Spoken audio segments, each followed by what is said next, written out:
get started? Soon. All right, he's 85. No, not yet. Oh, not yet. Will be soon. May Very 31st. good. Good to know. May we all live that long. This is Maybe true. it all was Very longer. true. And look as good when we did. Thank you. That won't spare you criticism. All right, so we have a fourth panelist who we're waiting on. I think we're going to just start anyway, and then he will just have to come in and go from there. So thank you all for coming, first off. Thanks everyone for coming. The panel discussion, of course, is titled, What is Socialism? International Social Democracy. It's a pressing question right now. Obviously, this is the group hosting it. We're called the Platypus Affiliated Society. I'm Audrey. I'm going to be moderating. Will's in the back. We're the two members here.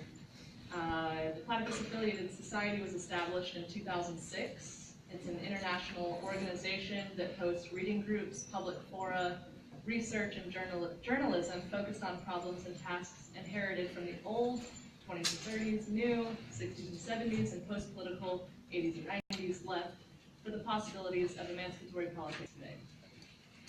I'm going to plug two events briefly. We host a reading group here around the corner in room 51 every Monday night from 7 to 9. It's called What is the Left? What is Marxism?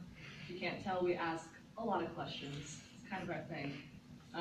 We also have a teach-in coming up on Eugene Debs, SPUSA. It's going to be led by Platypus member Ian Morrison, and it's going to be Saturday, April 14th from 7 to 9 at the Octopus Literary Salon in Oakland. All right, now to our panelists. I'd like to introduce James Martell, first of all, right there. He teaches political philosophy in the Department of Political Science at San Francisco State University. He's the author, most recently, of The Misinterpolated Subject, 2017. We also have Ron Couch, Marxist humanist, philosopher, and activist with News and Letters. Gerald Smith, who will be sitting right there, is a former member of the Black Panther Party, and he's been affiliated with various socialist tendencies throughout his life, most recently with the Oscar Grant Committee, as well as DSA and a host of other organizations here, Democratic Socialist America. And then finally, we have Grover Furr. Very excited to have Grover. He's published 8 books and many articles about falsifications of the history of the Stalin period in the Soviet Union. He's a professor of medieval literature at Montclair State University in Montclair, New Jersey. Please give a round of applause for our panelists. All right, and so briefly, the format, we're going to have opening statements. They're going to be about 10 minutes long. When you're on your last minute, I'm going to give a little wave. And then after that, you'll have about 5 minutes to respond to each other on whichever point you decide to take up. And then we're going to have a Q&A from the audience. We'll go from there. So without further ado, who would like to go first? Or would you maybe read the panel description? The panel description? Well, it's in the other two. I don't have it handy, honestly. Here, it's this, it's at the top. Excellent, thank you. If you can't tell, we switched who is going to be moderating at the last minute. The italicized stuff at the top. I see that, thank you. All right, so here's the description before we start. The memory of social democracy is resuscitated by such phenomenon as Syriza, Greece, Podemos in Spain, Jeremy Corbyn, Bernie Sanders. But do we in fact still need to reckon with the earlier history of Marxism, the split between communists and social democrats, in order to understand the problem and project of social democracy today? How are the questions of social democracy and social revolution related today in light of history? What has social democracy come to signify politically? And then it has the format. Okay, we've been over that. Thank you. So, who would like to go first? I'm going to start on the left. Always good to start on the left. Yeah, let's start on the left. All right. Who's left? It's all yours. Who's left? My left. Our left. Our left. That's why you start with my left. Oh, this left. All right. Well, I am not a historian, so I'm very much an academic. So I'm trying to make this as historical and concrete as I can. For me, that's kind of a stretch. So you'll see that this is kind of a thought piece as much as it is anything very definitive and so forth. Also, I come from an anarchist background, so you can see a lot of that in this. What's socialism? Socialism is a term that's hard to define and is often used to mean very different things. It's used, for example, to refer to the kind of left liberal political policies that one found in France under semi-radical presidents like Francois Mitterrand, and then much more moderate and pro-capitalist ones like Francois Hollande more recently. It's also used to describe radically anti-capitalist and highly centralized states such as North Korea today and communist China back in the day, but it's also used to describe communist China today, which is much more capitalist. Socialism can be used to refer to future states which don't exist yet, where revolution has transformed the community into what is called the society of associated producers, as Marx opined. I'm going to talk about that again at the end. Or just another name for left liberal forms of social democrats, like the Democratic Party in the US or the Labour Party in the UK. Although, yeah, I'll talk about that in a minute too. So with so many claimants, it's easy to surmise that socialism doesn't mean anything. Or perhaps we should give up on the term as referring to anything specifically, so that it becomes more of a floating signifier. But I'd like to resist doing that, and I'd like to spend a few minutes thinking about what the emphasis on the term social and socialism offers us, and what it suggests about variants of socialism that might be more or also less reflective of that name. So sort of take the name seriously as a way to sort of think about what socialism would be. The term social suggests to me, above all, an interest in human relationships, and to say that human relationships are to be held above other kinds of relationships, other forms of political and economic organization, and other ways of being together. Thus, for example, under conditions of capitalism, which I know we're all very familiar with, we see that commercial or financial interests are always valued above human interpersonal ones. And even more perniciously, I think, especially in our own time of neoliberalism, I think this is especially true that we relate to each other not as fellow human beings, but as economic actors, as customers, clients, patrons, and the like. There's a movement in a lot of universities, especially in Europe, which is more neoliberalized than us, to call students clients now, and use these like business models. So this means that any human-centered elements of relationship must be subservient or come out of economic ones. That's very corrosive of the whole idea of socialism, of course, because it takes away the possibility of being actually social, because you're constantly commodifying each other. And we live today, for example, in a society where shareholders are usually evoked as the target audience for whatever we're going to do. So we say, what will the shareholders think of this? And what about the shareholders? And that's just a sign that we definitely don't have socialism. Not that anyone's saying that we do. A more socialist orientation would clearly put the interests of people over and above these calculations. And not just people as such, but people in their collectivity, in their political collectivity, emphasizing common and public connections between people over any kind of private concerns with individual or personal welfare. It's not that individuals don't matter when one is trying to emphasize the social, I think they do, but rather their concerns and interests should always be screened through a relationship with the community as a whole. This is one of the most basic aspects of Marx's own contribution to socialist thought, the notions that individuals are not autarkic beings, as liberal and capitalist doctrines would have us believe, but rather that individuals get a large part of their essence and their identity from their connection to the larger community, and therefore there is no inherent and zero-sum trade-off between individual and collective interests, which is what liberalism always argues. Rather than have this kind of trade-off, like you either can favor the individual or the collective, I would see, and Marx sees this more like a continuum of interests, where many interests are overlapped and shared, and that's what makes socialism both possible and desirable. When we put a focus on the social front and center, that is, when we make it a priority, we can readily see that a lot of claimants for the title of socialism don't quite cut it. In other words, people that call themselves socialism maybe shouldn't do so, or shouldn't be able to do so. For example, any accommodation to capitalism displaces the social in favor of the individual or the privileged class. The idea that there can be socialist capitalist parties, in my view, is an oxymoron. What they really mean is they're capitalist parties who try to take off the harsher edges of capitalism, so they respect the social only in the sense that they try to compensate the social for the terrible losses and deprivations that it suffers under capitalism. But when you create a society with strong class divisions, you are doing violence to the social as such. You're putting other things such as class divisions over and above the possibility of the social as a whole. So no amount of compensation can really adjust for the fact that the social has been downgraded and relegated as the main point and goal of a given society or community. Some of the more hardcore communist practices similarly fail, I would say, to create socialism. This might be controversial in this room. Insofar as I think they too make a strong and meaningful distinction between those in the Communist Party and those who are not. And although it's true that the party as an ideological entity may promote the social above all else, I would say that in practice, strong divisions between party members and others creates two de facto classes. And this means that the social as such is once again not quite being made a priority, not being given a framework by which the social might thrive and expand as itself. This doesn't mean that socialist societies must be monolithic or without any kind of division. I think division is kind of critical, and I wouldn't want to have a society with no divisions or no difference between people. But simply that the society in question must place the community as a whole as its main object.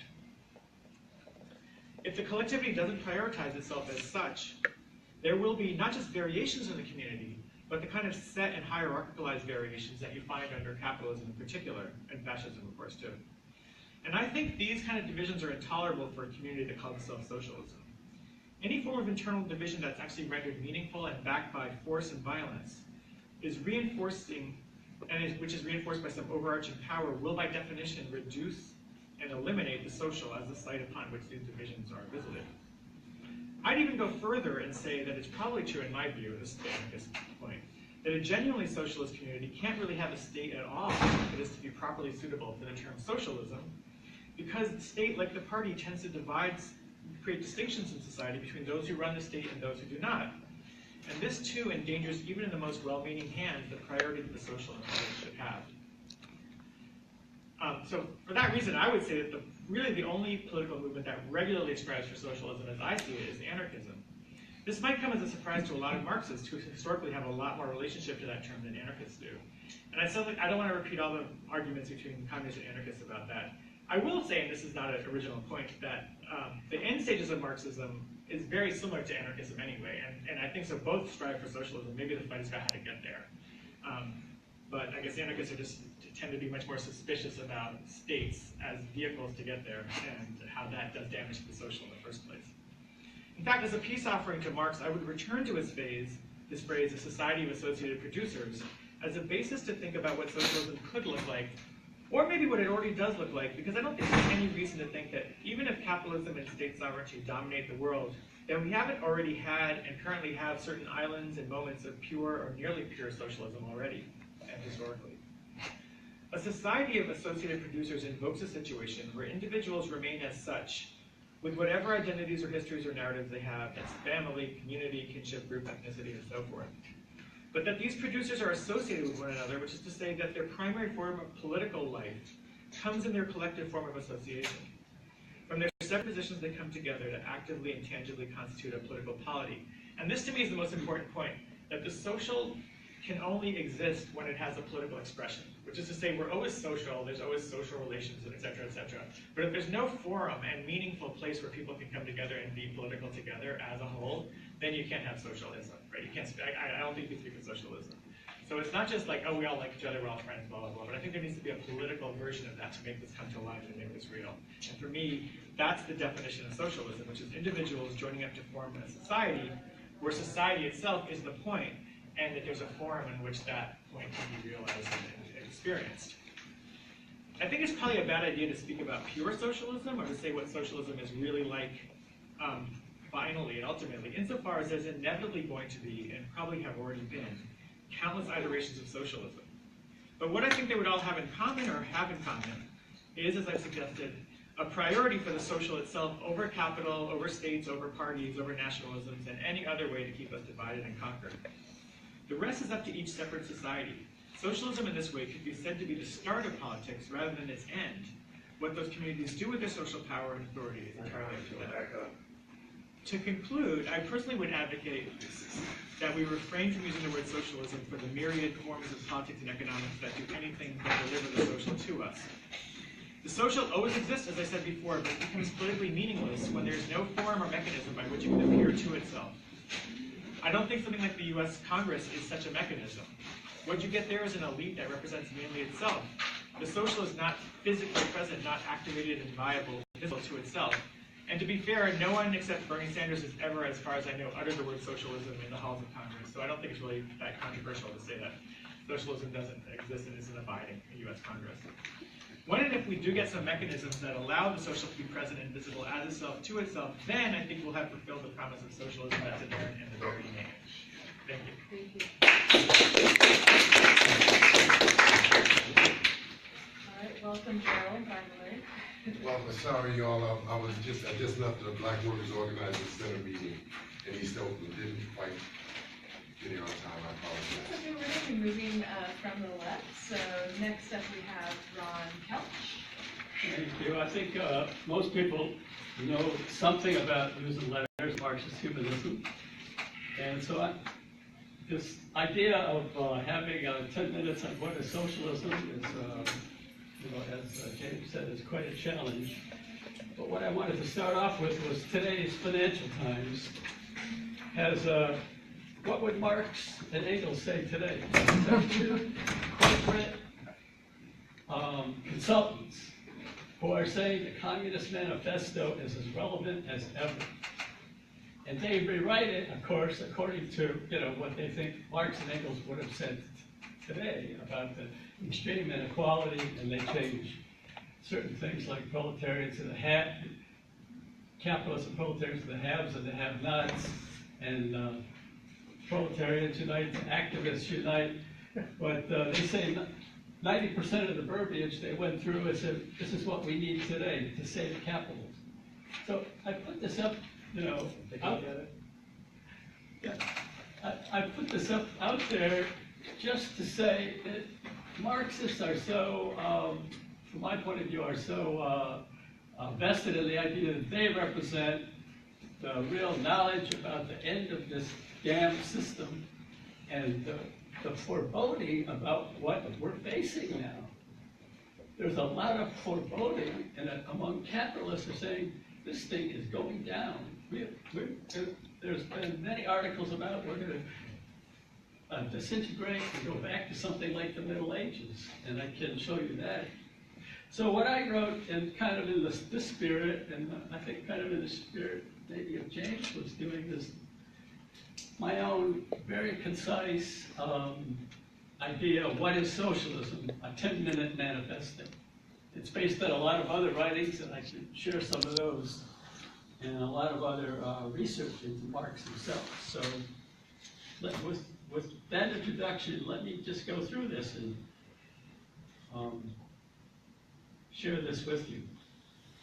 Socialism is freedom or it's nothing. One idea shapes this manifesto, and it has many ramifications. And that idea is Marxist socialism is realizing species essence, human species essence, which is freely determining one's everyday life activity. Each one's life activity is always in society and runs up against material limits and the physical differences between humans. Humans always reach to produce in freedom beyond the dominion of immediate physical needs. That's what it means to be human. One of my favorite t-shirts is Kokopelli. And Kokopelli is, this cave drawings in Arizona that people live in the most god-awful material deprivation, that they're reaching for some expression of human existence and culture and life and freedom and delight and joy in the midst of this horrible situation that they were in, which if you read up about it, it was quite horrible. So human essence continuously confronts what social constructs make of those limits. And whatever stage of material development that's faced. The capitalist social construct is the total lie of the isolated individual at a time when, never before, has the individual been more dependent on and enslaved to a global division of labor, especially mental and manual labor. The drive to realize human essence is manifested in the diverse aspirations emerging from social movements. Syrians trying to live free in their own country, trying to elicit some kind of human solidarity without much success from leftists and other people around the world. There's still being, people are just being bombed into oblivion in a genocidal attack on civilians. Black Lives Matter, asserting the value of human life in the face of cop terror on the street. So socialism is the freedom of all, the measure of which, said Marx, was the freedom of each in this arena of everyday life. Okay, what is socialism not? Socialism is not statism. And I think I'm riffing a little on what James was saying here, of having admitted, but it's not the party state, and certainly not the vanguard party single state, the vanguard single party state, excuse me. H.S. Harris, who was one of my favorite philosophers, he was a late great Hegel scholar, put it very succinctly when he said Marx was right against Hegel, that civil society has to transcend the state and not the other way around, because even early in the 19th century, the economy was implicitly the universal, and now it is explicitly so. Global capital fragments and dominates the mythical, isolated individual, determining the conditions of life and labor, and creating a growing immiseration and precarious life for the great mass of humanity. Aside from the hundreds of millions of internally displaced who are living on the margins, global capitalism has produced tens of millions of refugees from economic collapse, climate change, and permanent war. The latter could now easily tip into total war, which this time could totally destroy the planet. There is a pervasive foreboding over the future of humanity facing the abyss of total war, a new threat of impending total environmental catastrophe, massive deprivation, and disregard for human lives, designated in this new neo-fascist world as the other. You go around the globe and you'll find what we're experiencing here everywhere. Humanity has seen this script before in the lead up to World War II. One of the best signs that the Women's March was march like it's 1933. Well, I think it's later than that, but there is no script. There's a difference. An impending apocalypse like World War III is unthinkable. But we have to think about it. An alternative has to be thought through now. That begins with socialism that is not nationalism, internationalist humanism. Socialist statism is Lassalleanism. Marx's tag for Lassalle was first workers dictator, anticipating the repeated counter-revolutionary totalitarian monstrosities that have emerged from within revolutions. The counter-revolutions that emerge are a statist capitalism that transforms new freedom in new forms of freely associated labor into their opposite. The opposite of human freedom is the freedom of things, commodities and capital, which dominate their creators. Marx had a name for this. He called it the law of value. Stalin openly appropriated the law of value for socialism. Socialism is not about canceling or diminishing civil freedom and democracy gained under the bourgeois state. Ronnie, get a minute. Okay, I'm going to race through the last part. The bourgeois state. Revolution and permanence means deepening freedom and self-determination in one's everyday life activity. Everyday life activity is a multi-dimensional arena in which the most fundamental relation is the man-woman relation. Socialism means continuously realizing Marx's universal of human essence of freely determining one's everyday life activity. It's continuous because, as Marx puts it, this universal never directly merges with any given stage or moment of human development. Movements transform into their opposite when they become defined by that to which they are opposed, resulting, for example, in some fixed stage like collective property versus private property. The positive in negating the old is not any fixed stage. It is experiencing reality as the self-realization of human essence, which Marx called positive humanism beginning from itself. Human essence is the absolute opposite of alienated labor under capitalist private property, which makes labor into a mere means to labor.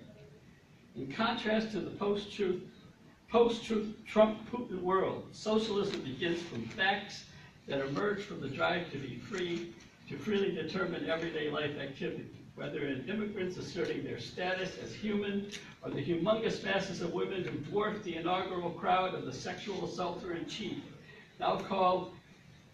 now as a massive Me Too movement, who are challenging human relations deep in society and the workplace. Postmodernists and some anarchists often reject universals as subsuming concrete struggles in everyday life. At most, there are intersections, as in black women, women workers, etc. Yet global capital's unthinkable, impending apocalypse demands a universal that is more than action, that spends itself in what it is against. The universal socialist principle of human essence never changes, yet it is open to the new. I guess that's it. I got a couple paragraphs on Lenin and critique of the gospel. I wish we could hear them. Then. Yeah, but if anybody wants to see them, I just want to We let can you get know. into that afterwards. There's Yeah. always time for that. All right, Gerald, you are up. Can somebody, hey, Gene, can I borrow your phone so I can stay within the frame? I Excuse mean, I'll me. give you a little wave. You don't want to get yelled at, you know. No, I want to be able to, Look at it. yeah. it's hard yeah. to- No yelling. Okay, well, it's theirs, it's pressed up. Okay, I want to do some thinking, not some yelling. Okay, by the way, I wanted to thank Platypus for organizing this. There's not enough intellectual discourse on these matters. In fact, what I started off with, the question of what is socialism may seem academic, but in fact, it is because of an incorrect understanding of this vital question on the part of the working class that we see the prolongation, of this dying capitalist system. I don't want to see another 400 years of this shit, so we have to try to hone in here and be concrete. I am a believer that the working class can understand socialism. I do not believe that it's too complex. And I try not to use acronyms. If you catch me doing it, tell me later. Because I want people to understand what I'm saying, because I know it makes a difference. Now, I'm sorry I missed the first gentleman, and that's the problem being late. I'll define socialism as the following. It is the common ownership of the means of production, democratically controlled by the vanguard of the proletariat. Now, my friend here, Ron, just said, well, it's freedom, freedom, freedom. As long as you got to take your mouthy ass to work, you are not free. Proletarians living under the dictatorship of the proletariat under the best circumstances are not free. And you've got to get up and go to work. You're not yet free. You're on your way if it's a healthy regime. But there ain't nothing free about being compelled to go to work. Which brings me to the understanding of, and this is something we don't understand. Americans, unfortunately, we are the most backward people on the planet when it comes to understanding workers' movements. We don't have a workers' movement. The workers' movement has evaporated in the United States a long time ago, and in its place is basically a middle-class left movement, is what we have. Now, that's going to change. I just left a meeting full of workers, black workers, unfortunately uneducated, not very sophisticated, but they understand we have a common problem and we're trying to work on it. It is through those workers that we're going to rebuild a workers' movement. And I believe that that path lies through the black question. And I think you might say, oh, this old crazy Negro is some kind of black nationalist. I am not a black nationalist. I'm a socialist. I'm an internationalist. In fact, I'm an opponent of nationalism. But in this country, it is the race question, above all others, that actually will determine whether or not we are capable of uniting our class and entering combat with the 1%. Okay, so this leads me to the theory of degeneration. And this is, why do I want to talk about the theory of degeneration? Is because I tried to define socialism very shortly. I hope, you guys heard what I said. But it is important to understand how we fell short. What happened? We had a communist party in France that had 1 million members following World War II. Today, less than 50,000. The Soviet Union has collapsed. Eastern Europe, gone. Yugoslavia, gone. To not confront that and squarely face that and say, well, hey, something went wrong, we have to deal with this. That's not serious. We have to tell the workers what happened in order to inspire them to enter the field of battle in the future. And this theory of degeneration is quite important, because I believe that it is a law, just like the law of value is a law, a scientific law, that any social movement that does not successfully meet its goal is bound to degenerate. I can tell you, having been a former member of the Black Panther Party, we degenerated very quickly, I might say. We came out hard. 1966, like a shooting star. But due to a number of reasons, not only bourgeois repression.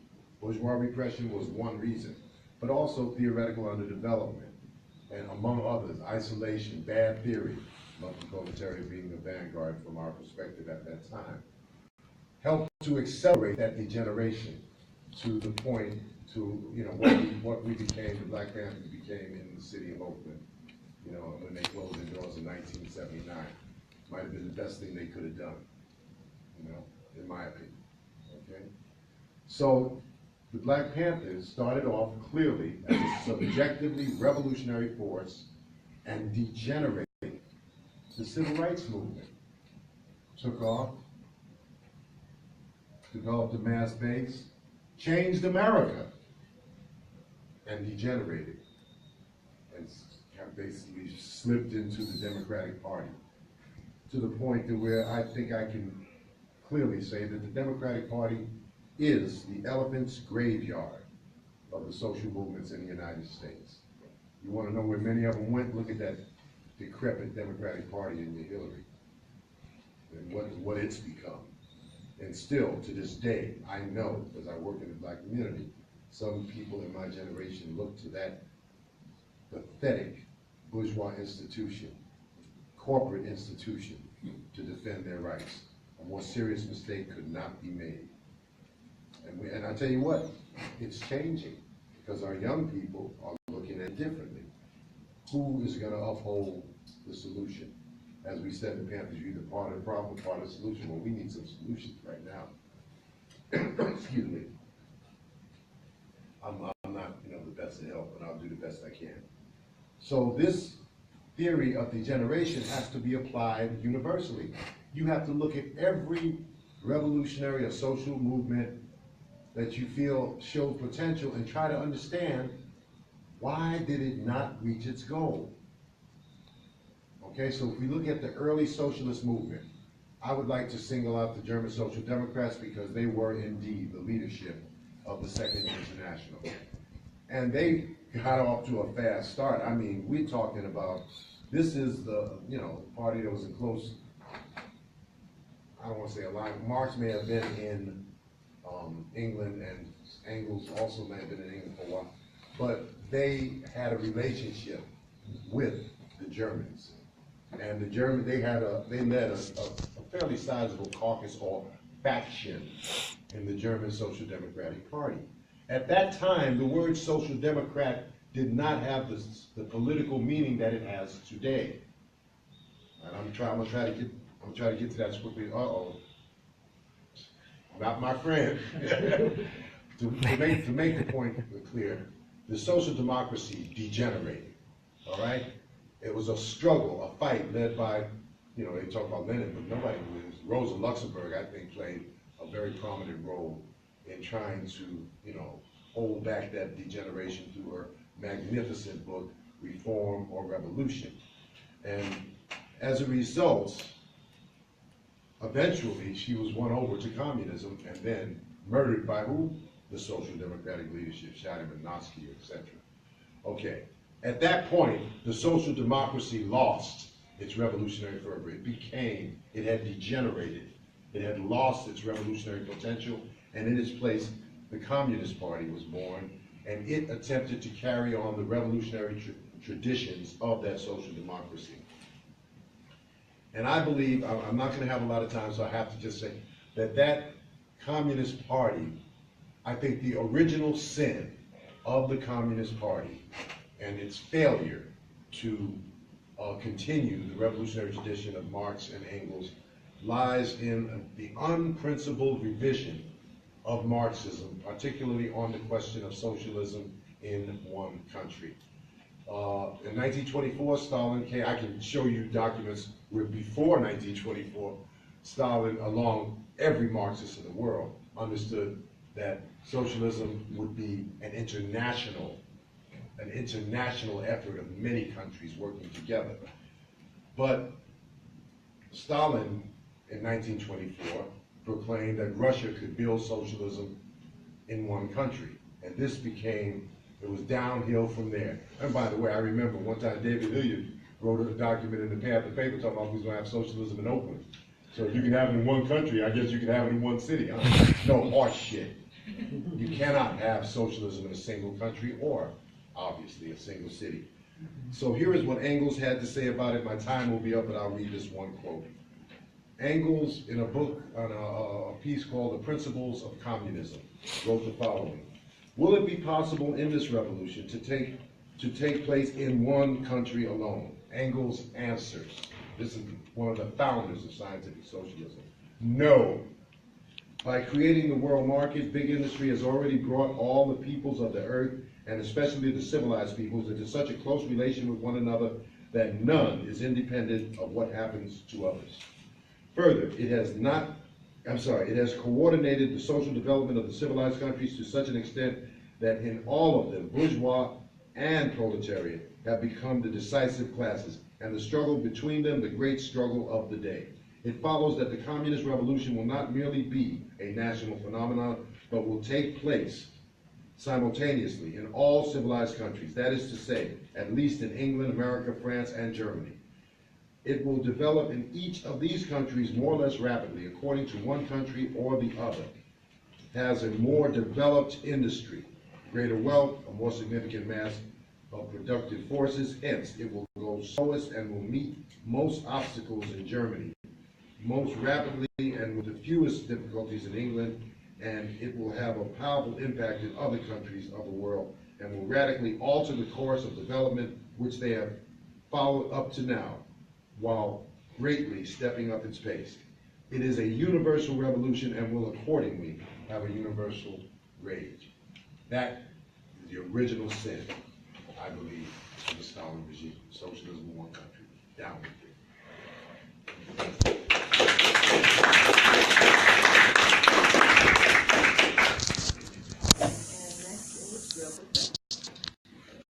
Actually, time is 10 minutes, so I think it's going to be 10 minutes.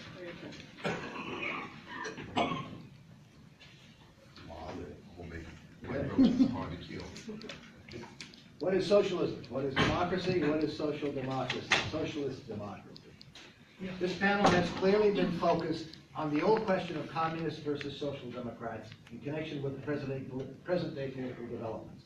Hence the mentions of Corbyn, Podemos, Syriza, and Sanders. What my research reveals is that the main contradiction, at least the one to which leftists these days need to devote their attention, is within the communist left, as historically constituted, rather than between communists and social democrats. That is, to what extent have movements for socialism and communism been themselves largely social democratic from their inception? I do not mean that it is irrelevant to study these present-day movements and reach some kind of assessment of the extent to which they supported the trade working class. In the longer run, though, what matters most is what democracy can imaginably mean in future attempts to build communist societies. There cannot be democracy without a classless society. That is impossible without overcoming divisions between mental and manual labor, and so on.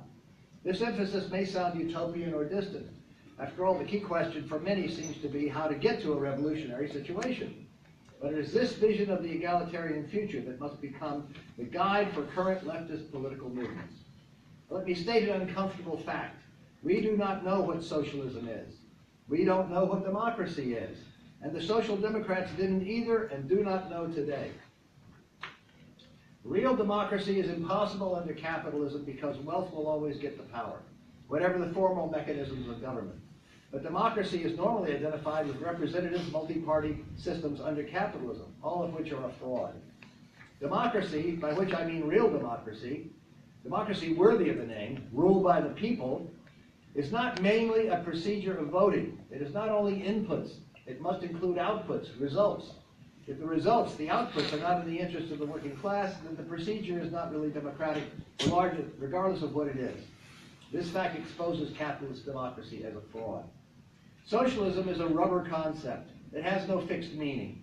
It can mean A, capitalism with stable guarantees by the state of benefits and rights that mitigate the cruelty of exploitation and the immiseration of the working class.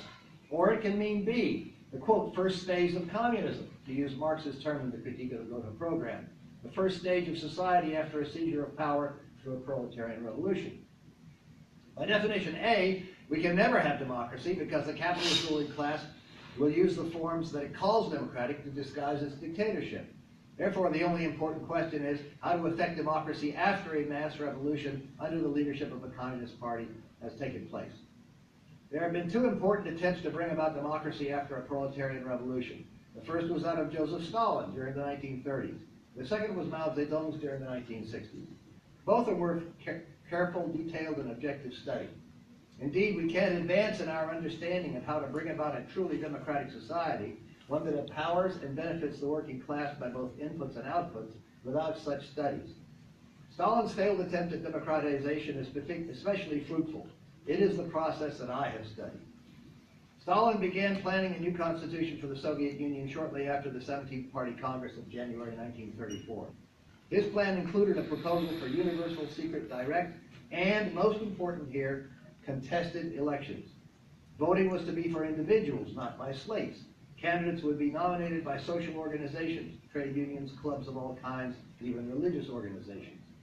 The winners of these contested elections would be elected to the legislative bodies, the Soviets, at various levels. Stalin intended to return, quote, all power to the Soviets, which had been one of the principal demands of the Bolsheviks in 1917. His clear purpose was to get the Communist Party out of running all aspects of the society, either directly or by nominating others.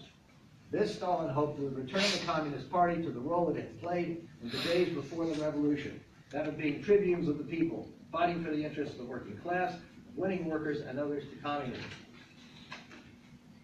If the party members in various areas failed to win the confidence of the masses, they would not be elected. Stalin said this would be a useful warning, a wake-up call to the party. It would discipline the party to do good work. It would be a whip against bureaucracy. Stalin and his supporters fought hard for the principle of secret contested elections, but most members of the Central Committee, the governing body of the Communist Party of the Soviet Union, did not want contested elections. Stalin and his supporters lost the struggle for contested elections. At a Politburo meeting on October the 11th, 1937, the proposal for contested elections was withdrawn. It appears that Stalin could not even get a majority in the Politburo to support contested elections, and so much for the theory that Stalin was a dictator. It appears that Stalin and some of his supporters began to make a renewed effort to democratize the Union after World War II. In part 2 of my article, quote, Stalin and the Struggle for Democratic Reform, I outlined what I could find out about this as of 2005. Would Stalin's proposals for contested elections and for getting the party out of directly running the Soviet government and economy have worked? Would it have resulted in a truly democratic Soviet Union? Maybe, but I have serious reservations. Anti-communist forces created a political crisis. One, too many forces within the Soviet Union were hostile to socialism and communism and wanted capitalism restored. This objection had been raised by some Central Committee members during the February-March 1937 Central Committee plenum. Two, there existed a clandestine terrorist opposition, leading members of which were tried and convicted in the three public Moscow trials of 1936, 37, and 38. Three, fascist and Trotskyist agents within the Soviet Union were working in collusion with Nazi Germany and militarist Japan to sabotage the economy, murder Soviet leaders, and facilitate invasions by these fascist powers. Fourth, NKVD chief Nikolai Yezhov's campaign of mass murder of innocent Soviet citizens was attempted to demoralize and alienate honest Soviet citizens who might then support the overthrow of the Soviet government that the oppositionist conspirators aimed at. By the time the new constitution was prepared, therefore, the atmosphere in the Soviet Union was wholly unsuitable for a really democratic election with secret and contested voting. But suppose these conspiracies had not existed. Suppose the country had been as essentially united as Stalin and his supporters and the party leadership had thought in 1934 that it was. Could Stalin's ideas have worked then? Stalin's proposal, as embodied in the 1936 Constitution, very much resembles something which the Western anti-communist social democrats would have supported. So whether Stalin's proposal, if realized, would have produced a truly democratic and socialist society is in doubt. But if such a system had been implemented, we could have learned a lot, positively and negatively, from the experience. It's a real tragedy, therefore, that it was never to be. My own opinion is that no democratic reforms in the Soviet Union in the 1930s would have produced a society both democratic and socialist, meaning, to use Marxist terms, in the first stage of development towards communism. The critical issue is the question of social democracy. The critical issue in the question of social democracy is what is socialism? Soviet society kept too many aspects of capitalism.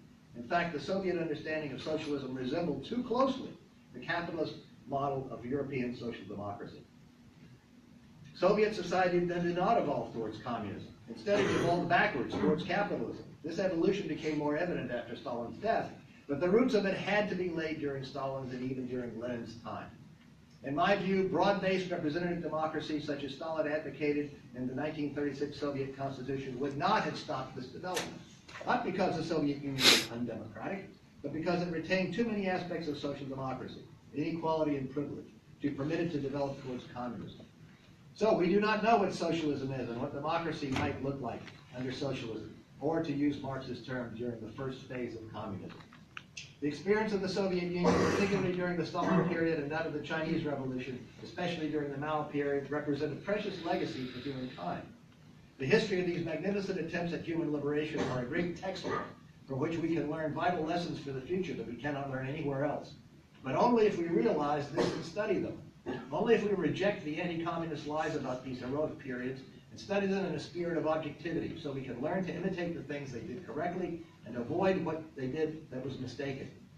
You may read my research on Stalin's attempt to bring real democracy to the Soviet Union in my two-part article, Stalin and the Struggle for Democratic Reform, in Cultural Logic 2005. Links are on my homepage, which you have in the flyer.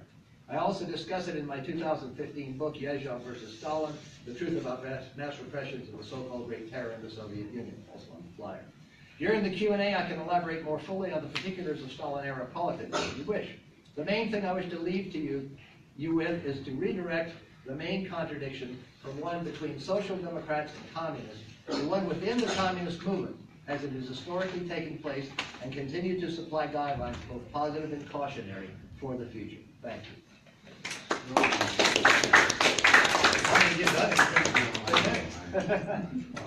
right. Did I get done in 10 You minutes? absolutely did. All right, so now we're going to move to the portion where we all respond to each other. You guys respond to each other. I just wanted to make, I guess, one comment to kind of direct this part of it, of the conversation. Namely, if you guys could speak to sort of the distinction between pre-Marxian socialism, namely like James' idea of bourgeois society sort of unfettered by its own contradiction, like prior to industrialization. And White Grover said attempts at democratic institutions under capitalism inevitably seem to be sham institutions or lead to authoritarianism, which Marx talked about in the 18th Brumaire. We can tie in Ron's comments on human freedom and perfection, which you also commented on, as well as Gerald's comments on the necessarily international character of socialism as a response to capital, as it is also international. So with that, anyone can speak. Start with the left. Start with the left. Okay. Well, no, this is really interesting. I thought I was going to disagree with you guys more than I did, but I didn't. So, I was just going to sort of kind of run through each of your talks about things that kind of made me think. With Ron's talk, I just sort of agreed with basically all that he said. I just wanted to sort of reiterate something that I said, that, which is that kind of socialism as human freedom. I completely agree with that. I just wanted to sort of say once again that I think that it needs to be accompanied by this political practice for it to become sustainable and possible. Like without the political practice, I think human freedom just doesn't happen. And so that's kind of the anarchist piece that I'm sort of promoting here, which is it's funny because if most of you are Marxists, you're kind of oriented around the Russian Revolution, probably especially, and my big moment is the Spanish Revolution, which was in the 30s, which is often called the Spanish Civil War, but I prefer to call it the Spanish Revolution, which was an anarchist revolution. And so that's sort of more my favorite reference. And that's exactly, it wasn't that different actually. They had workers' collectives. It was just like the Soviets, but they were much more decentralized and much more kind of in charge. So that was like the main difference, I would say. But I think that reason it made it more. To me, that's the lesson that we can really draw from that period of time, sort of how to sort of bring more socialism out of the West. To Gerald's point, I was like really interested in your talk, and I always think of the Black Panthers as a really good example of what I'm talking about, which is to say how a community kind of pulled itself out of this really repressed, like totally screwed up environment and politicizes itself, which is really how I saw it, what I saw what the Black Panthers did. And I just think that's a lesson for all of us, in terms of resistance. I know it didn't work out in the end, but I think it's a model. I think it's a model for how much you can do with very few resources. And I also agree with you that the question of the means of production is a big problem. And that's again why I'm interested in the anarchists, because they weren't just political organizations; they were also economic organizations. So the means of production were actually collectivized. People work or didn't work. But one issue that I was thinking about when you were talking is the question of the work of doing politics itself. There's a famous line by Oscar Wilde, which is like, the problem with socialism is that people don't have enough free evenings. In other words, it takes a lot of time to do all this. And we're very happy to relegate this in this country to others to vote for them, and we don't have to worry about it anymore, which is completely disenfranchise ourselves politically. So that's a kind of a work too, but I think it's a different kind of work. I don't see it's a work that leads to your, like other kinds of work, which leads to you not being free, but actually it's a freeing kind of work. So I think it's a different kind of work. I guess I put that out there. And then finally, with this, the whole question of Stalinism is really interesting. It's a very novel, for me, a very novel approach that you're taking. But one little tiny thing that you were talking about that I was thinking about in terms of my interest in the anarchists is that voting itself was actually something that they frowned on. They actually, when they would make decisions, they tried to do everything by consensus as much as possible. And their argument was that, so you're talking about things that little pieces of social democracy that were like kind of accidentally or maybe even on purpose picked up by the communists, right? And that's sort of one of the things that defeated them. I might add voting to that list, believe it or not, because voting tends to create majorities and minorities, and you create kind of de facto representational communities within the larger communities. So you kind of systematically leave large chunks of people out of their own political process. Like you vote and it's over. Consensus is a much more time-consuming, difficult task. But the anarchists deliberately avoided voting as much as possible. And interestingly, to reinforce your point, when they did vote, they got themselves in a lot of trouble. So they created these kind of standing committees and standing groups that started becoming de facto, like mini states, and that caused them a lot of problems. Just to sort of add to that.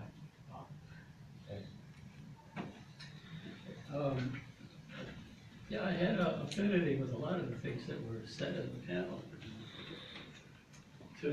just to address what James just said, that he was agreeing with the idea of free association, the idea of freedom and creed. What people often don't realize is that Marx, when he's outlining this in Capital, he's talking about what reality is under capitalism. It really is this phantasmagoria of social relations between things. You know, this is what the reality we're living in. Things that we create have a life of their own, an objectivity that dominates us. You know, that's palpable in the workplace and under capitalism. And so when he says freely associated producers, and the word freely is, you know, the key word there, I think. He said it's an act of imagination, if you remember. He said, let's finally imagine that this didn't always exist. We had direct associated producers and pre-capitalist forms. They weren't freedom, but you know, they weren't any concept that we can go back to. But let's finally imagine an association of freely associated producers. It's that speculative idea. What's the determinate negation of this reality? Is a philosophical, you know, action of mind, so to speak, that Marx is talking about. So this is what will make social life processes transparent, is what he says there. So on Gerald's idea of means of production, for example, being the definitive idea, that's what I think is why it's important to go back to Marx's concept that socialism and this development of the idea of freedom in everyday life, which is multidimensional. I mean, from the start, I'm sorry to tell you, Marx was saying man-woman relations are more fundamental than anything. So, what Marx is trying to say is, yeah, we have to take over the means of production. But then he's saying that socialism or freedom can never be reduced to any external result. Because this concept of freedom in everyday life is never directly merges with any stage. And as long as Marxists and practicers of Marxism don't grasp that, we're going to end up with another transformation into opposite. We're going to fix the human development in something that isn't open to the new, isn't open to all the new ways in which people discover they're not free, transgender or queer or, you know, all the other ways in which some physical difference determines you as being something less than a full human being. So that's the part of Grover's piece that really spoke to me was saying that all this started back when Lenin was around, and I think there's some truth in that. You know, that's part of what I was going to say, because, you know, Lenin did recognize that all these social movements and all this movement from below, it's reflected in the state, and the measure of everything is from below. I mean, he had this expression in State and Revolution. We have to bring everyone, to a man, woman, and child, into running society and the state. Anything other than that concrete universal, you know, is going to end up badly. And part of the problem, he gets a lot of this from Critique of the Gotham Program, if you remember, you know, getting rid of the bourgeois state, is that he doesn't take Critique of the Gotham Program as his organizational guide, Marx's vision of the future. So when it came to within Russia itself, and after the revolution, which I think is the elephant in the room, we've seen so many revolutions in Iran and so forth get transformed into something that we don't want to live under, according to all the people I've talked to who live under those conditions. And what Lenin has to fight with after the revolution is all these tendencies within his own party, this passion for bossing, this trying to statify the trade unions, you know, who want protection against this deformed thing that they call a worker state as some kind of abstraction against concrete life activity. Or in the case of Stalin, you know, he's a great Russian chauvinist. You know, national chauvinism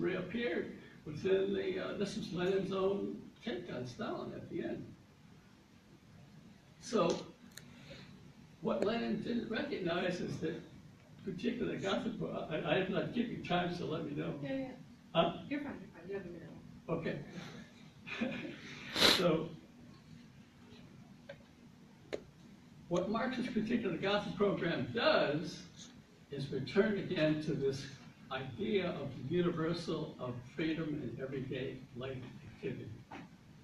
Labor has to go from mere means to the prime necessity of life. And development has to be along the lines of the all-around development of the individual. It has to be that concrete after the revolution. Okay. Carol, go ahead. Yeah, well, you know, I mean, I have to be honest in that I never seriously studied this woman that was Trotsky's secretary, Dianskaya. How do you say it? Dianskaya, Russian. Because I tried to read the stuff in her Hegelian literary style kind of would put me off a little bit. It was hard for me to digest, so but I tried to read her book, that book, you know, Freedom. Marxism and Freedom. I read that years ago, 20 years ago.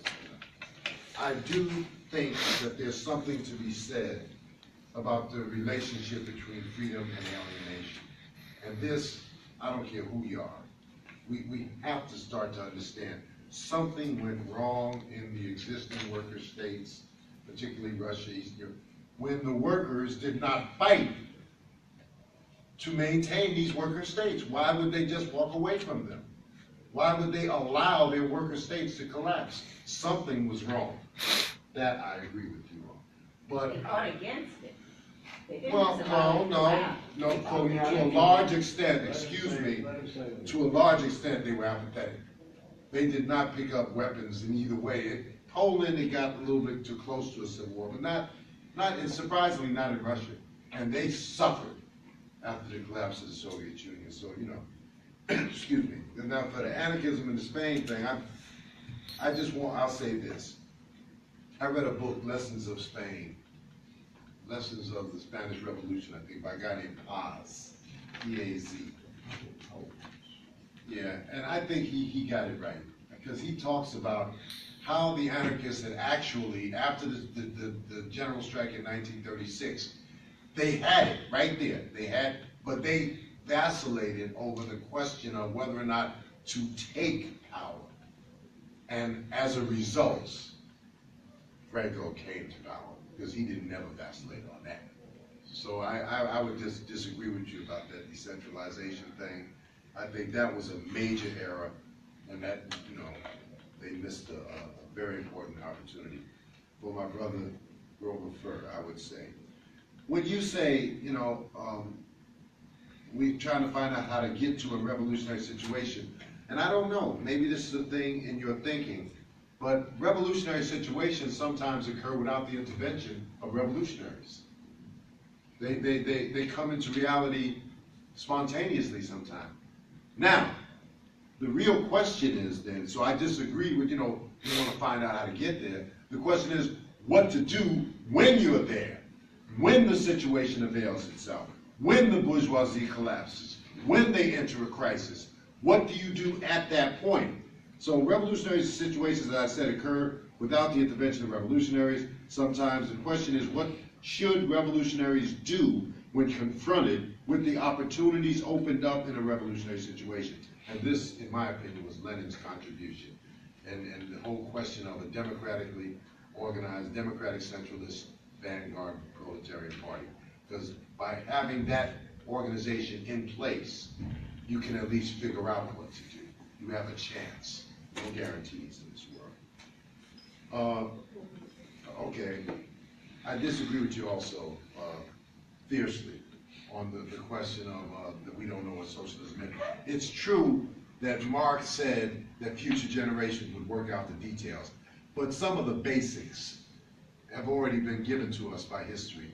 The Russian Revolution has shown us, if indeed you take power, what are you going to do? You're going to take the major means of production, you're going to set up a planned economy, and you're going to have a monopoly of foreign trade.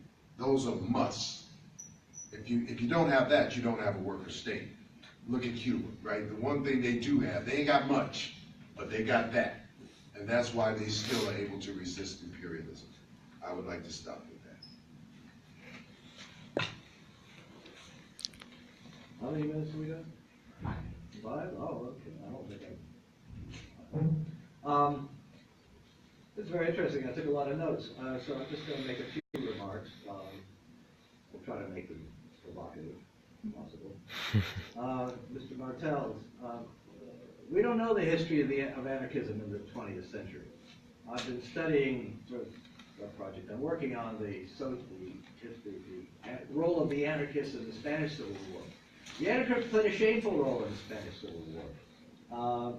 But of course, in the interest of anti-communism, some forces have praised the anarchists and have distorted what in fact they did on the, to counterpose them to the communists who their little targets, and held up the anarchists as some sort of a model for what could have been, or what the revolution, what kind of revolution they could have had in Spain.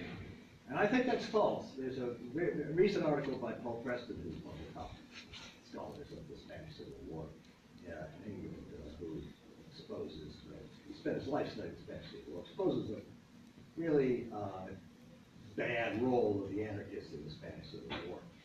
We don't know that history. That's what it taught me. We don't know that history. By the way, Preston does this in the process of dismantling Orwell's Amish Catalonia. That have to be false one to the other. Ron Couch, you said at one point, I believe, like in fact, socialism is freedom or it's nothing. But the problem is, what's freedom? All right, we can go back to Marx and discuss that. But I think to leave it at socialism is freedom or nothing doesn't really give us any guide to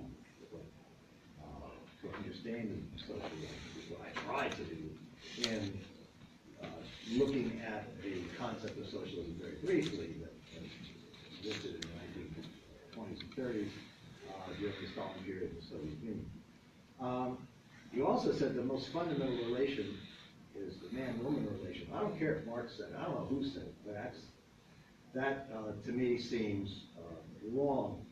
One of the points that Marx is making in the theses on Feuerbach is that you can't, that Feuerbach is reducing, his analysis to, going back to the idea that society is based on individuals, and that's not true. That's idealism, right? Human beings do not exist as individuals. We're individuals, but human beings always exist in terms of a society. So I think that kind of thinking is false. Mr. Smith, well, I don't want to engage you in the question of socialism in one country because I think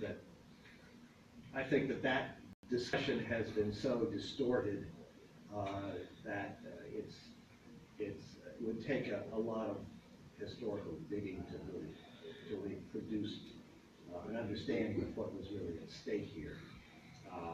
And I don't think it's the issue of socialism in one country. If it matters, I think that Lenin supported socialism in one country in his quotation. I didn't bring them, but I could give you some quotations. But then the question is, does it matter? Because Lenin could be wrong too, right? In fact, we all make mistakes. So, but at least you did say, well, at least you didn't bring up this issue of Stalin and a program that associated with his name in the Soviet Union, which strengthens my point that what we need to do is to study the lessons of the history of socialism in the Soviet Union and also in China, which I didn't address. We need to study that, and we don't know it because the capitalist historians lie about it all the time. I just finished reading the 1140-page, and making notes on the 1140-page second volume of Stalin's biography by Stephen Cotton, and it is one long series of falsehoods. I mean, I've been studying this period for a long time, and I know the scholarship, and it's like shameful pile of demonstrable lies. But it kind of represents what we're taught.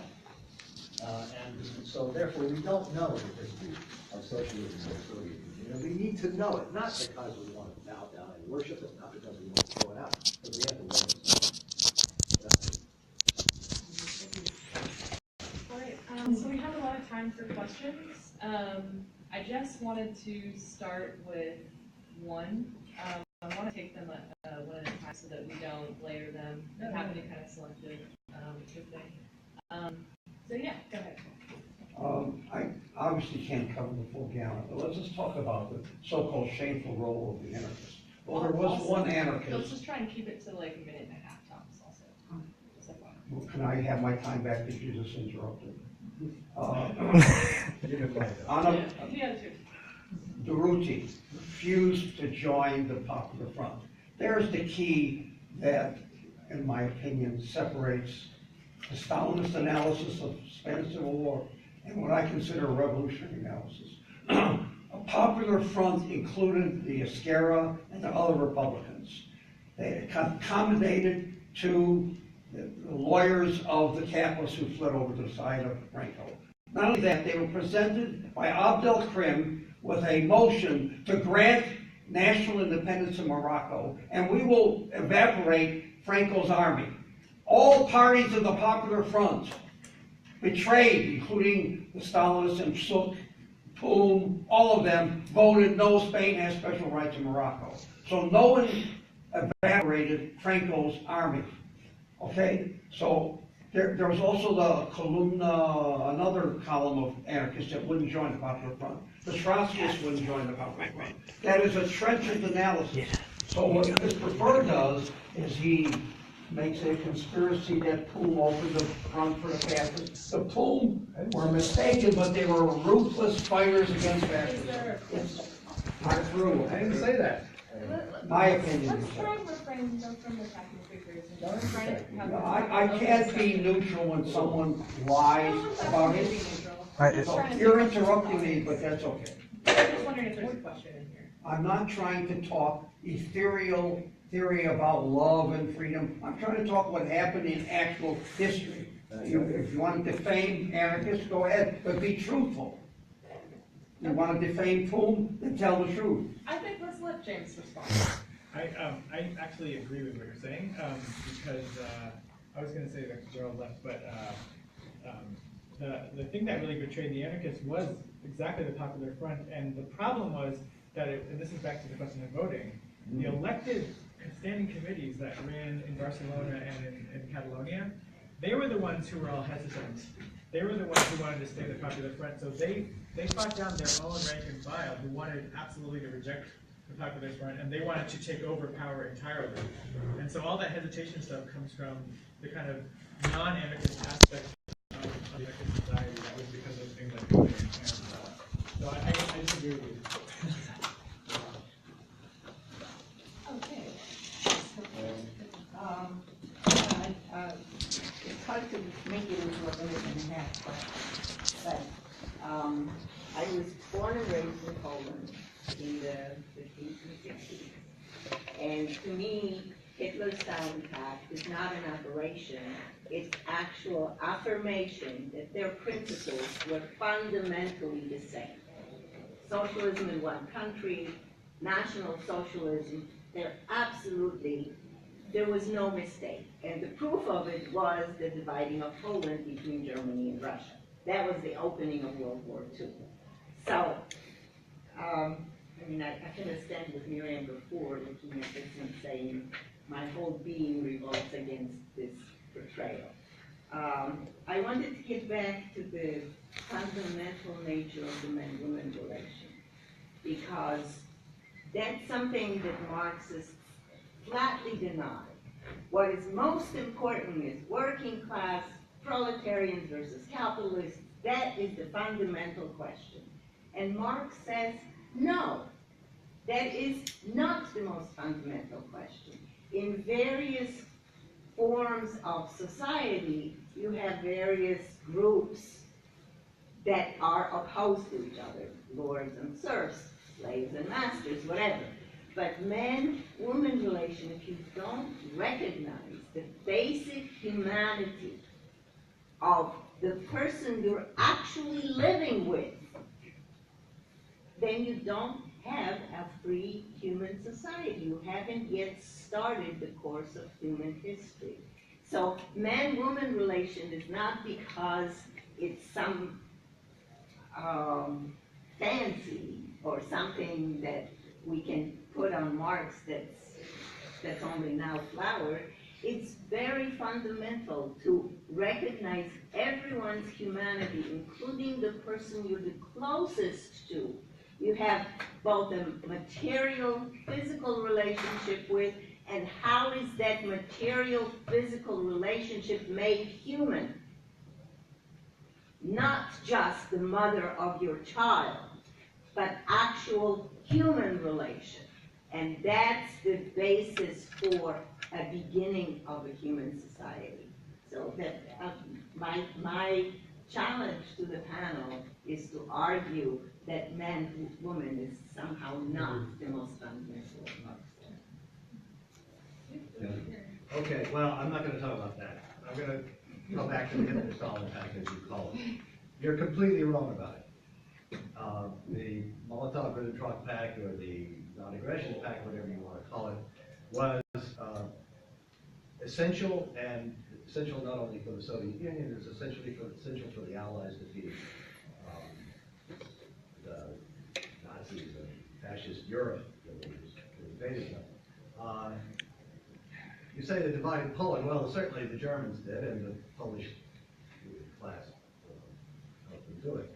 But the Soviets simply reoccupied those areas of Soviet Russia which had been taken from it during the Polish-Russian War of 1919 to 1921. That had never been originally a part of Poland as it was formed after World War I. It was occupied mainly, the residents were mainly not Poles, even though the Polish government sent settlers to make it more Polish and also to impose various kinds of racist policies on the Ukrainians, Jews, and Belarusians who lived there. But the Soviets, by taking by signing that agreement and then taking back Western Poland, Western Belarus, and Western Ukraine, pushed the border of the Soviet Union 300 kilometers to the west. And that proved crucial during World War II. And by the way, the reason that the treaty was necessary in the first place was because the Soviets, naively in my opinion, were trying to form collective security with, that is to say, to have a mutual defense pact with England, with UK, with France, and Poland. And Poles completely refused to do that. The Polish government, pre-Polish government, was a quasi-fascist government, racist to the core, extremely anti-communist, anti-working class, nothing good to say about it. And it was they were, alongside Hitler, the cause of the outbreak of World War II. That is a lie. Out and out lie. I'm not going to defend Polish government because it's true that it was racist and it was anti-communist and all that's true. Well, we have other people in the audience. I have to use the bathroom. I'll be right back. I'll be right back. You can blast me, but let me use the bathroom. Somehow, or do we just have to? No, we're going one at a time. Raising your hand is the best way to go about doing this. How many people live? Yeah, so we're going to take them one at a time so they actually get answered. We're not going to stack them. Go ahead. This question, I guess mostly for Professor Martel. It seems like one of the major weaknesses of contemporary anarchism is its prefigurative nature, with its emphasis on building non-alienated, non-exploitative relationships in the present within the context of an international system of exploitation and alienation. One of the most powerful aspects of Marxist thought was that he saw that the very possibility of socialism is itself mediated by the material conditions created by capitalism. And with that insight, he provided a theory that directly confronts and grapples with the realities of capitalism as it exists. you mentioned, like these islands of resistance against capitalism that exists today. But it seems that that escape from capitalism that anarchists see as manifesting those islands is somewhat illusory, given that we're in an international system that subsumes all attempts to move away from it. There's this interview with Althusser where he calls himself he refers to himself as an anarchist, and he says anarchism and communism are synonymous. And he asks, "What is communism?" And he tells the journalist, "This conversation right here, this is communism." But in fact, he's talking to a journalist as part of this financial exchange relation, this transaction. And so it seems sort of emblematic of the attempt to escape capitalism, which provides, I suppose in a way, instead of socialism in one country, often for anarchists, it's socialism in one commune. So my question would be, in light of this, what does anarchism have to offer in terms of a theory that will assist in the overturn of capitalism that Marxism doesn't? That's a fantastic question. Very. I think several things. I don't think there's necessarily an either or about this, about direct action versus the kind of developmental model of Marx. One of my favorite comments that Marx makes is that when people join communist parties, they usually do it for very capitalist reasons. In other words, they want more money, or they want this, or they want that, because we're all kind of, as you said, we're all kind of determined by our context, so we're very capitalist because we live here. And he says, as they join, they start to discover these other kinds of needs, like human needs, as he calls it, and they're transformed into communists through the process. So I think that you don't have to pick between kind of establishing what let's call a communist or socialist practices, which is anarchists are very good at that, right? That's what direct action is about, right? You act like it's already, you don't have to wait, it's already happened. And I agree with you that you have to be very suspicious of those kind of models. And in fact, I think one of the problems with anarchism, as we were just talking about, is that it's often kind of it's not entirely anarchist. In other words, there's always these elements of what I like to call archism that are kind of stick around and screw it up, which is kind of the point. But I still think that the anarchists develop these really important models so that you don't have to sort of figure things out as you go entirely, that you can see these kind of things that work and don't work. It gives you a lot of information, and I think I agree with your point that Althusser, that's not really communism. There's kind of these exchanges, you never really create it. But I will say one thing, which is to kind of push back on your point a little bit. I think one of the main differences, aesthetically maybe, between communists and anarchists is anarchists are much more tolerant of partial measures. In other words, the anarchists in Spain were willing to have their communities sort of be piecemeal and their moments be episodic as opposed to all at once everywhere. And I don't think that's always a bad thing, because I think if you try to wait for purity, sometimes you're not going to get anything. So I think kind of between the two, I think they both play positive roles, and I think in conjunction, I think anarchism and communism both have together a lot of the answers that neither of them have separately. Yeah. I wanted to say something. Oh, go ahead, that man please. with- By all means, comment on that. Or Well, you know what, I'd rather wait till she comes back. Let's continue, because I want to hear from her. okay. Yeah, we'll take Gene up front. Okay, well, thank you very much. I appreciate all my comrades here hearing trying to say this very important topic. Well, I guess my question or comment is more of a general one, and my feeling as we come in here, it's sort of like you asked us to come in and talk about what is a platypus. And there's a platypus sitting there over there in the corner. But we don't talk about that platypus that's sitting in the corner. We talk about, we think of platypus. Oh, wouldn't it be great if platypus, platypuses are so cute, and things like that. But how about studying the platypus and understanding it in a scientific manner is what Marx called for. Because Marx was quite clear. We do have socialist societies. We have them in the Soviet Union. We have them right now in China, in Cuba, I would say Vietnam, and Korea. Some people might disagree. But there are socialist societies. and beginning with the Soviet Union, Union of Soviet Socialist Republics. And Trotsky didn't get up and say, oh, no, that's a degenerate worker state, or anything like that. They all agreed that that was socialism. Bourgeoisie agreed that that was a socialism.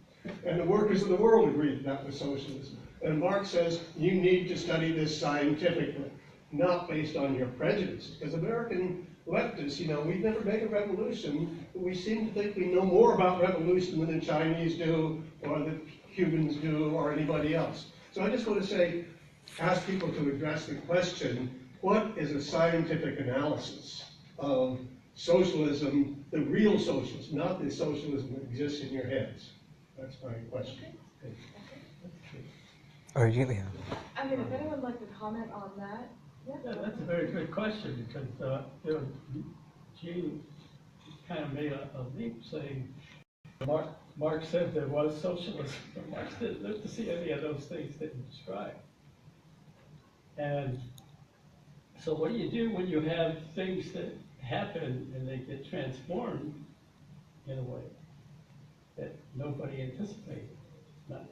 Lenin at the end, he said, we basically have a bourgeois socialist state, bourgeois capitalist state. That's why he called this Socialist Union. I know, but what's in a name? In other words, what's in a name?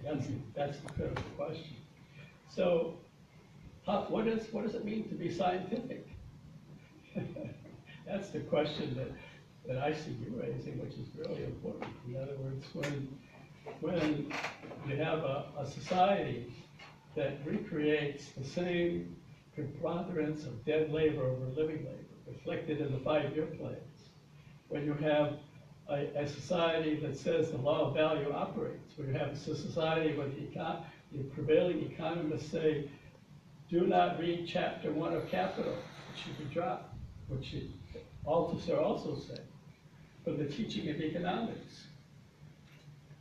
And the reason they say that because they were declaring the law of value operates. It was very practical. It wasn't a theoretical question. After, in the middle of World War II, they were saying we need to have the increased production as most we can at the least cost.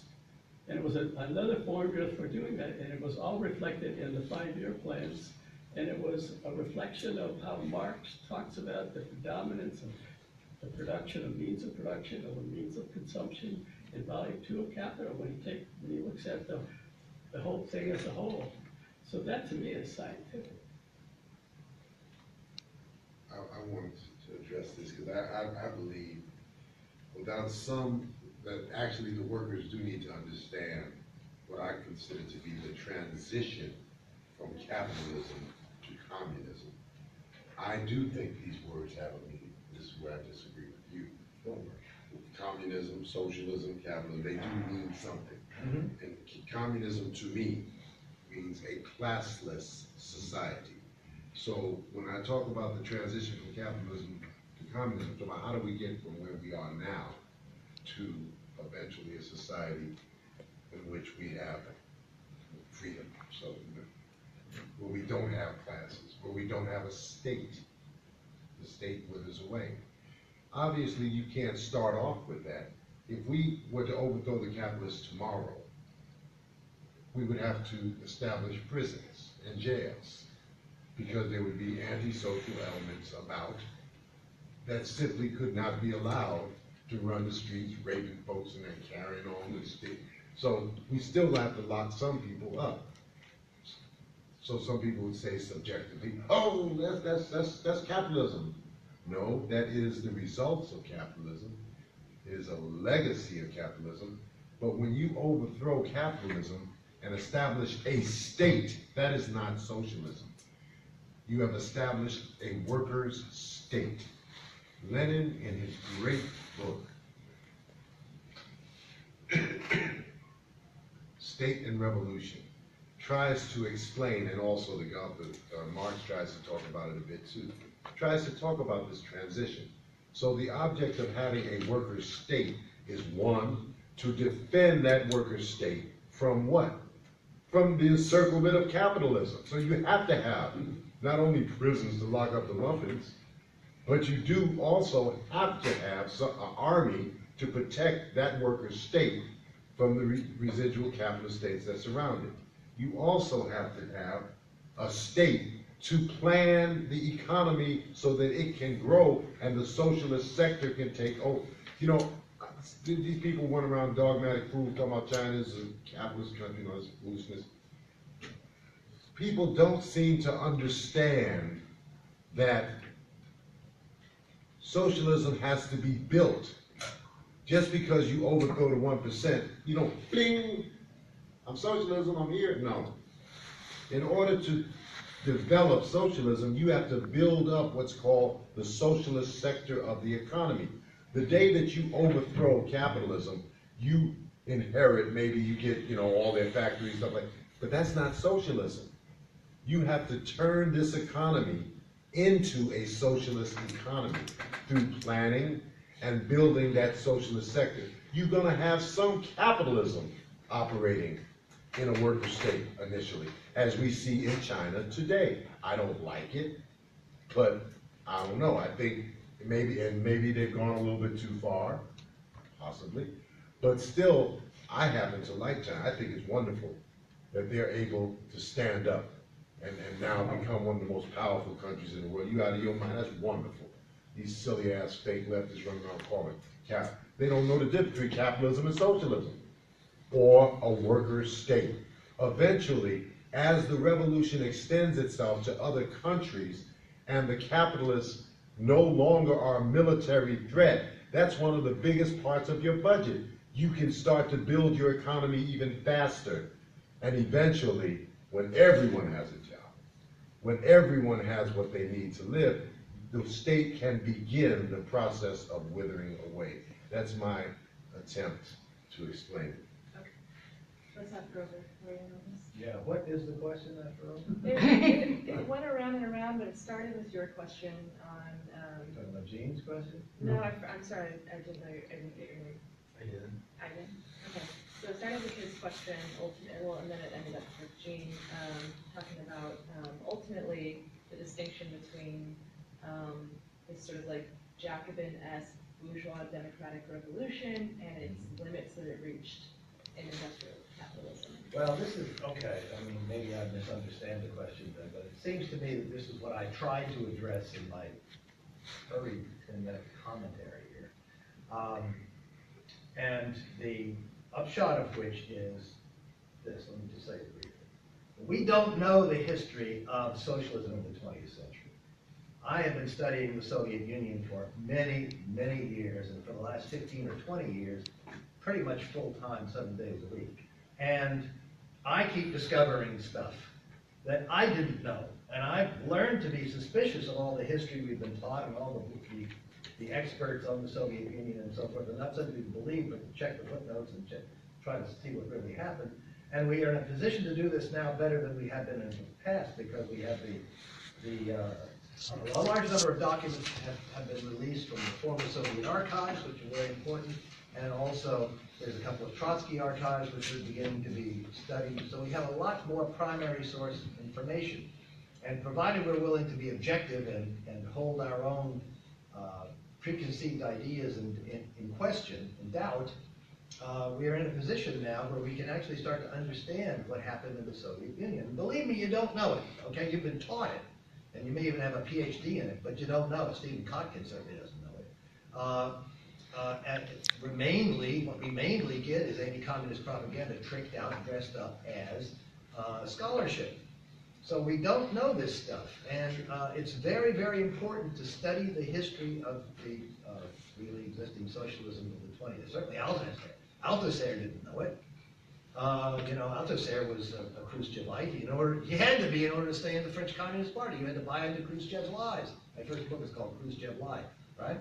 But to stay in the French Communist Party during the period that he was in it, you had to say, oh yeah, Khrushchev is telling the truth, and now we have to rethink communism or rethink socialism because Stalin was a monster and all the things that Khrushchev said were true. It's not true. So we don't know this stuff, and it's important to study it, and it's important to question the sources which have told us the narrated to us the history of the communist movement of the 20th century. I concentrate on the Soviet Union. It was necessary to study the other formerly communist countries or socialist countries. It's certainly necessary to study China and these other societies. I can't do all of that. But we don't know. And I think that the world communist movement has set back, the world communist movement has been set back to the point that we were at maybe the beginning of the 19th century. You can sort of draw a line from the beginning of the Industrial Revolution and see how the working class movement gradually formed unions, gradually got more and more organized, and then came the First and the Second Internationals, and then the Communist movement, the Third International, and so forth and so on. And that period of history, that period of working class history has collapsed, okay? And we're back to square one. And if we're ever going to get off square one, we have to study and learn from that history. Okay, what did they do that was right? What did they do that was wrong? We have to cast aside what we've been taught. We have to be objective as possible. We have to be fearless in questioning our own preconceived ideas, and we have to look at the primary source evidence. And that process has just barely begun. But that's what I think we need to do. That's what I'm trying to do with the years that I have left to me in life. And I think that it's really, I do it because that's what we all do. So I think what we're going to do, we have about 15 or 20 minutes. I think we're going to take another question. Maybe two, if we can keep the answers relatively brief, and then some closing statements. So go ahead in the back. Okay. There's been a lot of talk about certain ideals like freedom, the prioritization of our social relations, and to me this recalls some of the ideals of the bourgeois revolutions, in 1789. So I was wondering if the panelists can speak to how do the ideals of fraternity, freedom, pursuit of happiness, how does the bourgeois revolution relate to that of socialism, the concept of socialism? And there also has been some of the speakers have pointed to various countries and looking towards the past as what we can see as an example of socialism, but none of these countries listed, as far as I'm concerned, have been advanced capitalist countries, really. So I was wondering if the speakers can comment on why there's never been a socialist state, or even there's been a mass socialist movement in America, but a real chance to take power in America or an advanced capitalist country. Why hasn't that happened? Not an easy question to answer briefly. But We can go later. Yeah. We have the room till 5. Okay, well, but you need to be out by 4:30, so we should speak punctual. Let's be punctual. Yeah. Let's be punctual. But anyway, so whoever wants to tackle that. I want to tackle that because on this question of, actually there was two things you said. I'm going to try to deal with the point where you said, well, man, why are all of the countries that have been called communist countries, been either third world or Soviet Union, emanated from Tsarist Russia, the most backward of the larger empires in Europe. And that is, my understanding is that imperialism broke at its weakest links. That is why. Now, and this is the difference, right? Here, that's why that socialism in one country is such, it's not just a minor error. It became a strategic problem. When you think you can build socialism in your country, then you start talking about a patriotic war. Patriotism is the last refuge of scoundrels, as far as I know. The fact of the matter is that you start to see more and more of the decisions made by the Soviet leadership after 1924 demonstrate a nationalist deviation that choked off the possibilities of revolution. There were chances that a revolution could have developed in England in 1926 during the General Strike. But the Anglo-Russian Committee brought up, and the bad policy of the Comintern leadership in that situation. Look it up. I don't have time to go into it. I would like to. Guaranteed that that did not happen. Now, there was a possibility of a major imperialist country getting flipped. Germany, come on. Germany was a situation where, in fact, most of the people that were socialists on the planet saw Germany as the best chance. Now here, it was not so much, I would not say that was a Comintern until around 23. But the first attempts of the workers to take power, you know, 1918 there was a revolution, they got rid of the Tsar. The Kaiser. Then they had as far as 1919, they were constantly trying to overthrow, the German capitalists.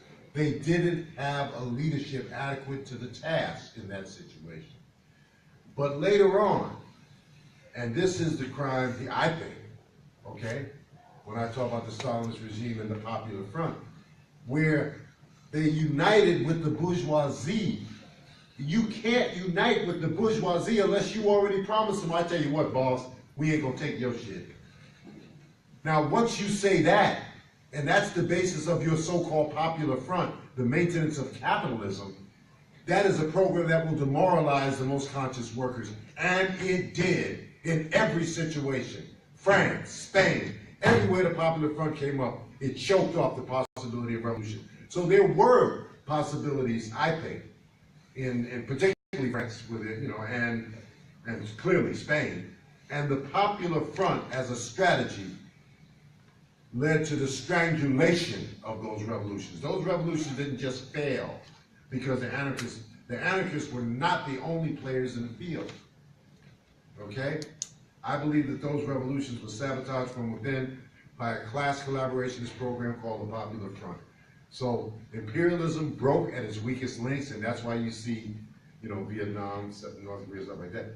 And I would say that the bad policies, China 1927, we can go over all of the promising situations that were, in my opinion, situations that were reversed because of bad policies and bad leadership. Leadership matters. And I agree with them. You do have to study. Yeah, I think what you're raising is very important, and I think there's a lot more than just weakest link involved in this, because this again goes back to Marx and all the misconceptions about Marx and his concept of, what's the future? Oh, this is linear path, you go through capitalism, you have a bourgeois revolution, from feudalism, and then you get to socialism. Lo and behold, when Marx is done with Capital, he gets all these questions from the Russians, from the Russian populists, like,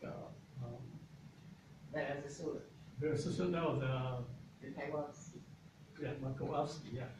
So he struggles over this. He starts studying it like crazy. And he's looking at, not capitalism, he's looking at the remnants of this communal form, the mir, that still existed in Russia. This peasant form that hadn't been taken over completely by the commodification and the global division of labor.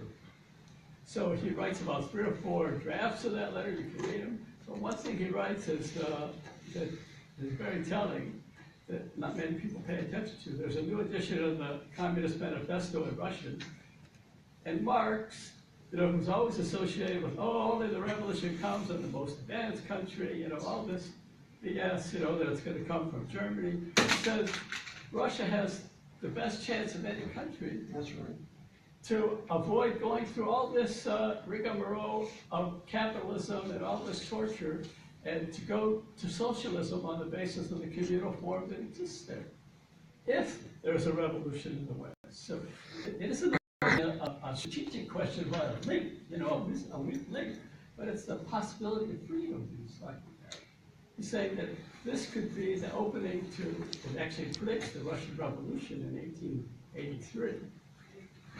And this could be an opening to revolution in the West, and if they get help from the West, if you get that internationalism and that humanism, that's internationalism, then we could be on the road to something different. And the other aspect of that, of course, is man-woman.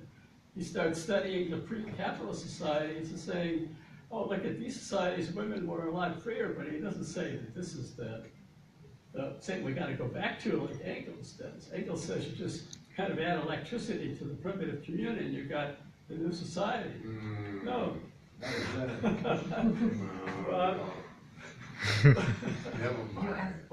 But he's critical of it, and at the same time saying in some ways they're more advanced than us. Saying they're not, it's not freedom, there's no concept of the full and free development of women or men or anybody else, but the social division of labor, and that in all these societies we have to overcome this abstractions that shape human relations and overcome the fixture of those abstractions and find this movement of freedom in these social relations. So he returns to that most fundamental relationship.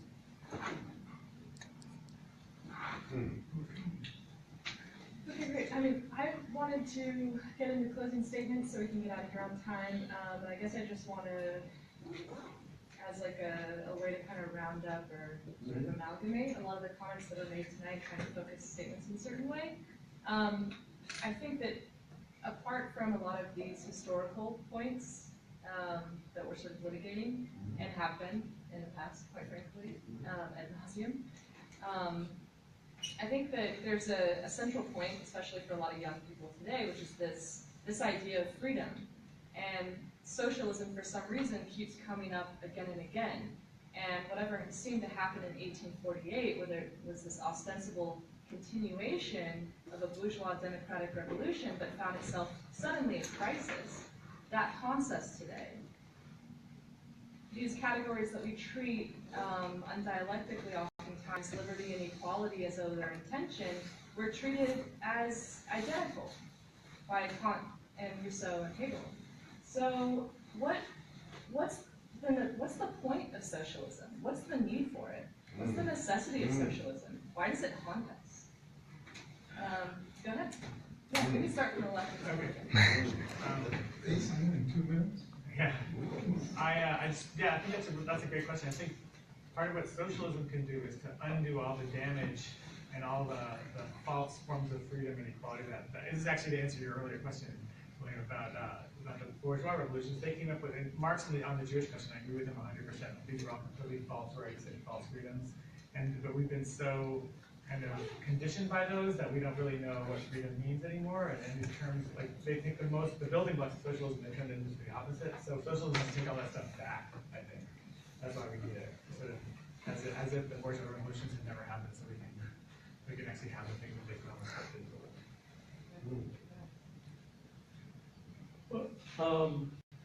Actually, I've been really interested in the question of haunting, because this hauntology business I've been fighting about lately. But I won't go into that, that's a big discussion. But the idea of the bourgeois revolutions bringing a kind of freedom has for Marx, it was the most that they can bring is civil rights, is equality. But people aren't equal. There's no equality, people are different. And that radical difference has to be part of your concept of freedom. And that's part of what I was trying to present here today. I think that this question about I personally, yeah. Say it anyway. As a black person, you can see it as clear as the nose on my damn face. We need socialism because capitalism is killing us. So we know we need socialism, but here, how to get there. And this thing you talking about, the difference between bourgeois and a workers' revolution is very important. And I believe that the truth of the matter is there was a lot of confusion in the workers' movement about this matter.